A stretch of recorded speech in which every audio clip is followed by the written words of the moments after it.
Alors, juste en quelques mots, quels sont les enjeux du moment? Nous avons un nouveau président, ses qualités sont connues, il est jeune, il est fringant, il sait montrer les escaliers 4 à 4, serrer les mains virilement, faire des tweets efficaces, bref, c'est un pro de la com, ça on ne peut pas lui enlever, très certainement. Mais nous tous ici, militants politiques ou simples compagnons de route du socialisme, de la gauche, de l'écologisme, nous ne nous arrêtons pas à l'écume des choses. Nous regardons au fond des sujets, au fond des dossiers. Nous nous intéressons aux idées. Et là, je suis désolé, forcé de constater qu'avec Emmanuel Macron, il y a tromperie. On a pris un produit surgelé pour un produit de la ferme. Ah, c'est sûr, ils nous payent de mots, les marcheurs. Ils nous sont le nouveau monde contre l'ancien monde. Nous, qui ne voulons pas mourir et qu'il faut aider à mourir de toute vitesse. Ils sont les porteurs d'une révolution, comme Nicolas Sarkozy promettait la rupture en 2007. Même si c'est vrai, Nicolas Sarkozy était sans doute plus à gauche qu'Emmanuel Macron en matière de droit du travail. Je vous rappelle qu'il avait défiscalisé les heures supplémentaires pour rendre du pouvoir d'achat aux salariés, là où Macron veut supprimer le barème légal de rémunération des heures supplémentaires. Ce qui nous est donné de voir, en réalité, de mon point de vue, c'est bien davantage l'illusion d'un consensus au centre, rendu possible par l'abandon de postes, d'enfants gâtés de la politique, à qui la gauche a tout donné et qui ne résiste pas à la gourmandise de pouvoir briguer un nouveau et dernier mandat.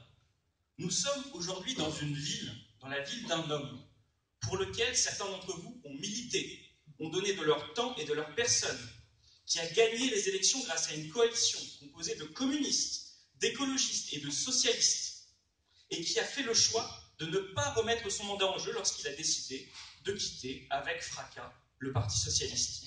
Où est la cohérence? Où est le nouveau monde? De quel côté sont les vieilles recettes et les vieilles pratiques?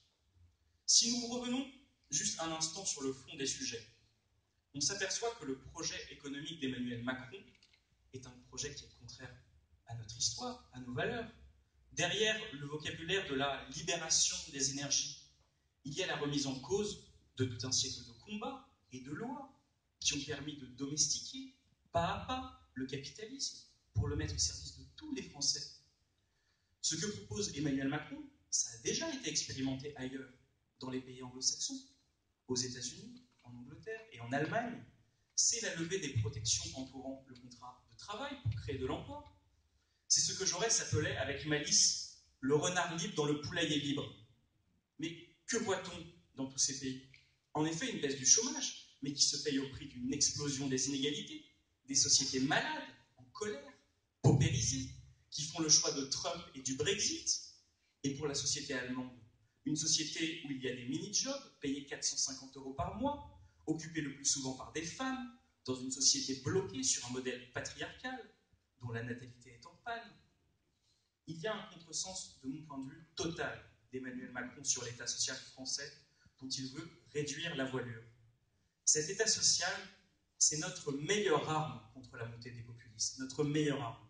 C'est lui, le plafond de verre, qui bloque l'arrivée au pouvoir de Marine Le Pen, alors que dans d'autres pays, des populistes sont arrivés au pouvoir.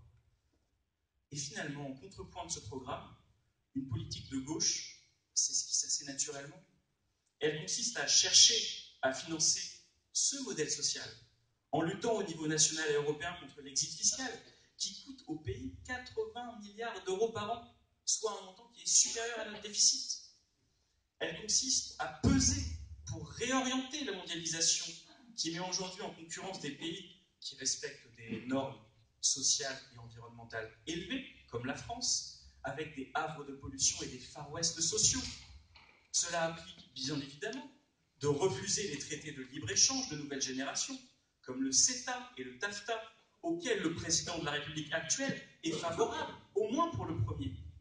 Cela implique aussi une révolution culturelle, faite de circuits courts, avec un ancrage local de l'alimentation, du Made in France en matière industrielle. On a Kindy aujourd'hui dans l'Oise qui connaît des difficultés, et de mise en valeur des entreprises de l'économie sociale et solidaire. Elle consiste enfin à lutter férocement contre le creusement des inégalités qui traversent le monde occidental, en s'opposant avec fermeté à toute hausse de la fiscalité de la CSG qui viendrait compenser des baisses de la fiscalité du capital. Bref, voilà en quelques mots les raisons pour lesquelles, à mon sens, les femmes et les hommes de gauche de ce pays ne doivent pas se tromper de combat. Sans rien céder de notre culture de gouvernement à la gauche radicale, car c'est au gouvernement qu'on transforme le pays, nous avons une bataille de grande ampleur à mener. Et cette bataille, elle commence dès le 11 juin, par un premier rebond par rapport aux résultats des élections présidentielles. Et ce rebond, mes amis, vous en êtes, nous en sommes collectivement les responsables et les architectes.